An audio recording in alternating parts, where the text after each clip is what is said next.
Okay, Assalamualaikum guys. Hari ni saya nak tutorial lagu apa ni, Romantis oleh kumpulan Spring. Okay, intro dia start dekat ni, fret nombor 3 daripada bawah.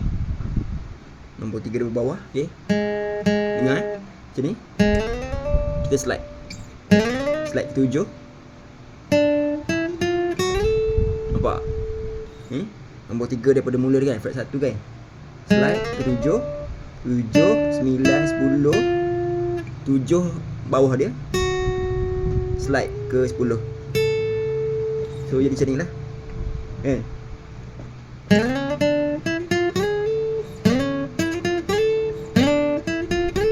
Lepas tu sini.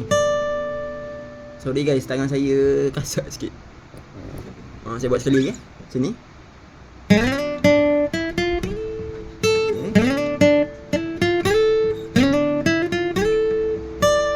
Dia ulang 2 kali. Lepas tu masuklah D minor.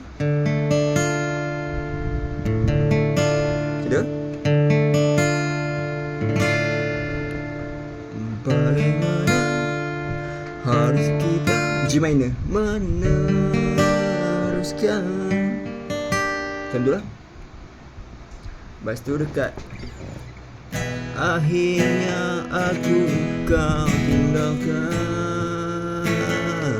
Lepas tu B, C, sejarah cintaku yang lalu. Okay guys, jelas dia ada banyak, dia ada macam transition chord sikit kat situ. Lepas tu sama juga kat sini. Simpanlah cintaku di dadamu, G minor. Oh, A sayang. Lepas tu A, B, C, D. Cuba kau ingat kembali C, lalu kasih F. Teguh buatmu walau ku terluka, G minor namun ku bersabar. E dan masih menyayangi. Sama juga A, B, C, D.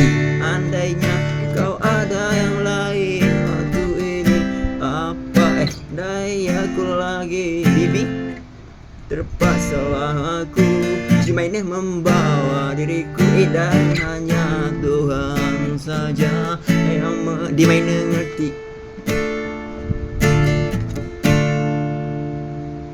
Okay, lepas tu outro. Kalau aku mengelamun sendirian. Okay guys, thank you guys for watching guys. Maghrib lah.